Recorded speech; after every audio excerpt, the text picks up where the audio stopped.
bi muy médiation pénale et financière ndax am nañu jàpp ne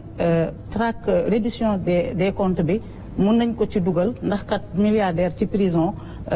amalul askan bi njëriñ waaye bu nangoo fay ndax mun nañu envisager ay médiation pénale beneen bi ndax da ngay changer la nature du régime politique wala da ngay continuer ci présidentialisme fort loolu la Sénégalais yi tàmm d'ailleurs sax ñoom ñëpp dañuy teg baaraam ci ni nga effacé woo ndax da nga envisager def un présidentialisme atténué ba pare jox doole ki nga xam ne moom mooy le premier ministre Ousmane Sonko comme ni ngeen di doxalee actuellement. D'abord sur les pouvoirs du premier ministre man avant ñu may fal laa considère qu'il y a trop de pouvoir entre les mains du président. tey bi ma nekkee président xëy na mënoon naa nekk dans un accaparement de pouvoir en disant que il faut que j'ai plus de pouvoir que j'ai plus de pouvoir. Je ne suis pas et je veux pas être ce type de président man bëgguma ko dama jàpp ne kenn nit doyul ci defar réew et que dans un gouvernement dans un régime c'est une solidarité, une collégialité et une responsabilité commune et partagée, certes peut-être différenciée parce que niveau yi bokkul. bi ma génnee kaso laa ne je crois à une répartition plus équilibrée des pouvoirs au sein de l'exécutif et entre les autres pouvoirs génnuma ci maintenant mënuma à un moment où on a un draft sorti d'un comité qui fait environ 10 personnes ma ne lii mooy am des choses sont sorties des assises c'est ce qu'on cherche à matérialiser. Changement régime dégguma ko ci conclusion assises yi ci liñ ma restitué ak li ma lire ci synthèse bi kon nekkuma ne damay changer régime changer wu ma régime je ne suis pas dans ça je suis dans la concrétisation des consensus des assises yi ñooy sama boussole instant yi ni lépp lu ciy consensus dama jàpp ne fii la Sénégalais yi bëgg may jëme leen foofu laa leen di yóbbu lu ci nekkul consensus on marque le pas et on continue à évaluer xool ndax yeneen piste d'amélioration yi dina permettre que taare ñuy ragal deñ donc nekkuma ci logique au changement de régime parce que assises yi génnewuñ ko sur le renforcement des pouvoirs du premier ministre je suis tout à fait d'accord c'est pas lié au profil du premier ministre pour ce que j'ai vécu en un an de pouvoir. Je considère que am un premier ministre qui a des pouvoirs a des avantages énormes pour un président de la République parce que lu kenn mën ñaar ko dàq bu dee ñu ngi def la même chose lu kenn mën ñaar ko dàq. Je préfère avoir un pôle de décision sur certaines décisions que ñu mën ko jël à ce niveau-là sachant que nous sommes alignés sur la vision sur toutes les questions on est alignés. Je veux pas que nekk un président boo xamante ne tout me remonte. Il faut que le Premier ministre serve à quelque chose quand même. L'actuel Premier ministre ne me pose pas de problème sous ce rapport. Au contraire, lu mu yore ci pouvoir dama ko xeeb. Est-ce que Sénégalais yi mën nañu ko xamee noonu? Et que je compte le renforcer parce que je veux être davantage aidé dans mes tâches pour plus d'efficacité et d'efficience. Lii méttiwul. ñu muy déranger. mooy ñu mu déranger parce que da doon menacer seen régime ba jëlee leen fi alhamdulilah parce que yàq ji bëri woon na ñu ngi koy jeexal ñoo continuer nag mënuñu ko muñ parce que lan moo tax dafa këpp seen yelwaan donc je m'attends pas à ce qu'il l'aime ni qu'il m'aime d'ailleurs parce que je ne m'efface pas c'est que je n'embrasse pas trop parce que qui trop embrasse mal étreint. Je veux plus d'efficacité moo tax ñu bëri ci ministre yi day ñëw naan ma wéy inauguration président kii j'ai dit non il faut que les ministres retrouver seen stature de ministre dem def yeneen inauguration bi ko mu am valeur. Sénégal c'est comme ça que ça se passe jamono moo fi ñëw on a eu un président qui mettait sa main dans tout et les gens l'interpellaient directement loolu kañ la fi am c'est à partir de 2000 on interpelle directement le président de la République nangam alors que la solution boo ci interpeller président bu le président dalalee tamit da ngay mujjee au niveau opérationnel pour que ce soit réglé. Je veux des DG forts je veux des ministres forts je veux un premier ministre super fort. C'est ce que je veux. Sur la réforme loolu la sur les arrestations mais yow bu dee tey de mooy arrestation yu bëri xanaa ne koo fi woon en 2024 2021 2022 2023 ba 2024 ne koo fi woon de man maa ngi woon kaso de je sais que ce qu'il y avait là-bas par chambre ñu nekkoon Rebeuss toog 15 jours mënuñoo tëdd di taxaw ñu bëri amee fa sciatique ak leneen j'étais là. Les arrestations yi fi am lan moo tax ñu arrêté leen ñu bëri ils ont été convoqués te malheureusement xam nga lan mooy problème bi day xew c'est arrivé ici fii ça c'est la salle du conseil des ministres à l'heure de posement PM fee la ñuy toog pour xool yenn dossiers ma ne ko mais dama gis na déw dañ ko arrêté mu ne ah bon lan la def mu ne ko daf mel ne yow la doon kii de mu ne moom je suis même pas au courant ma ne ko malheureusement nit ñi dañuy wax ne yow la du moom du man c'est la justice qui fait son travail maintenant la politique pénale c'est notre responsabilité parce que nag ñun ñoo am responsabilité doxal secteur yëpp y compris le secteur de la justice moo tax mënuñu ci am un désengagement total comme les gens le souhaitent ce ne serait pas responsable mënuñu jël un ministre fal ko mu yore formation professionnelle ñu bàyyi ko muy doxal lu ko neex mënuñu jël un ministre fal ko mu yore des finances mais le ministre bu ñuy gën di surveiller aujourd'hui c'est le ministre des finances parce qu'on veut qu'il y ait des réformes yoo xamante ne day changer le visage de la tenue des finances publiques en termes de transparence et d'orthodoxie noonu la ñuy xoolee tamit le secteur de la justice parce que dañ ci am responsabilité amaa nag nit wax na dara wala def na dara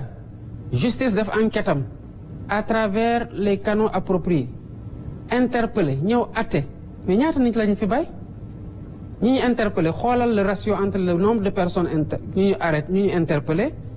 ak ñaata lañ ci bàyyi ñaata lañ ci tëj xoolal bu baax defal le ratio maintenant en soi que ñu woo nit parce que la justice désire l'entendre ou même le traduire mais le juge dit deful dara ñu bàyyi ko mais ñaata yoon la fi xew ñii ngay gis ñëpp dinaan dañu leen di interpeller ñenn ñi ñu bàyyi leen nit ñu tëj leen 15 jours mais ñooñu à l'époque yàggul dara mandat de dépôt obligatoire la lañu la doon def automatiquement da nga ne man dañ maa kii woon dañ maa tëjoon ci opinion d'abord man waxuma woon dara jaroon ñu yóbbu ma fa c'était dans la même logique faagaagal ñu mais li ma bindoon ci Facebook amul woon enquête il n'avait qu'à me mener en flagrant délit un juge aurait décidé si j'ai fauté ou pas tëj ma lu mu war a tëj mais gaw ma ne naroon nañu ma tëj 11 mois pourtant tëdd naa ko donc les réformes sont en train de se passer maintenant nit ñi ñoo war a jël responsabilité ñi ci arrêté ñenn ñi ñu bëri ci ay saaga lañ leen arrêté am nañ ci ñu ci arrêté yàggul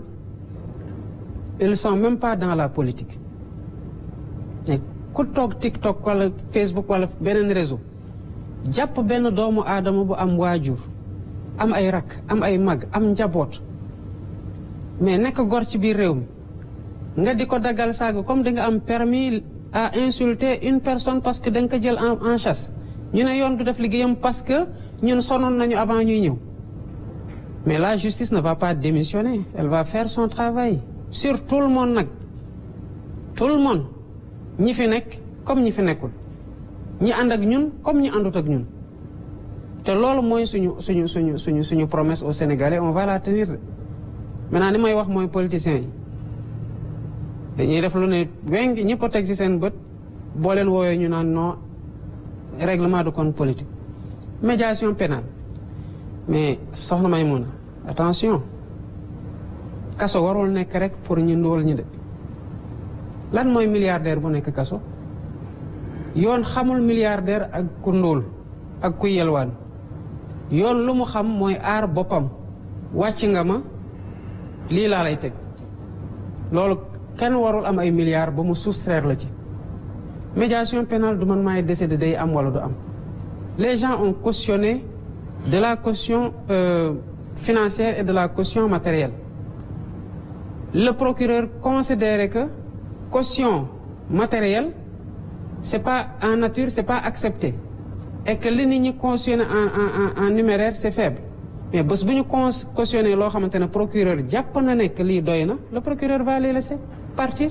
loolu de sama appréciation quand le procureur fait sa réquisition je ne la vois pas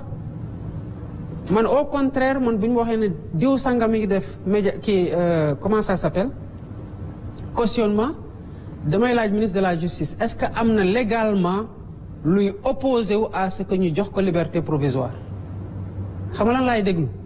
lan la loi bi wax bu loi bi waxee déet kooku kenn mënu ko téye kaso parce que loi téyewu ko kaso mais bu loi waxee ne am na lu ci opposé wu mais on est obligé de faire appliquer la loi est-ce que le système aujourd'hui tel qu'il est kii am na médiation pénale mën na am mais dafa am fu muy egg weesu na day am fu muy egg weesu na ça c'est les procédures judiciaires day am temps boo xamante ne boo ko xasee romb mënatoo médiation kon kuy médiation bu médiation jotee mais bu médiation weesoo boo demee tamit médiation amatul jeex na c'est tout. Très bien. Merci beaucoup monsieur le président. De marche, non, y a pas d'interdiction de marche soxna Maïmouna kan lañ fi tere mu marche. On passe maintenant à la dernière thématique. Attendez sur cette question oui, parce que y a pas de demande de marche yoo xamante ne dañu leen refuser systématiquement d'abord depuis lors y a pas matière à marcher yu tax nit ñi di déposer ay demande de marche yu dul jeex ñu koy tere loolu amu fi di les gens ont voulu dire que loi bi duñ ko voter mais Assemblée nationale foog mu def liggéeyam les gens s'ils veulent marcher le macadam est là mën nañ marcher. Très bien. On termine avec le dernier volet géopolitique avec démocratie.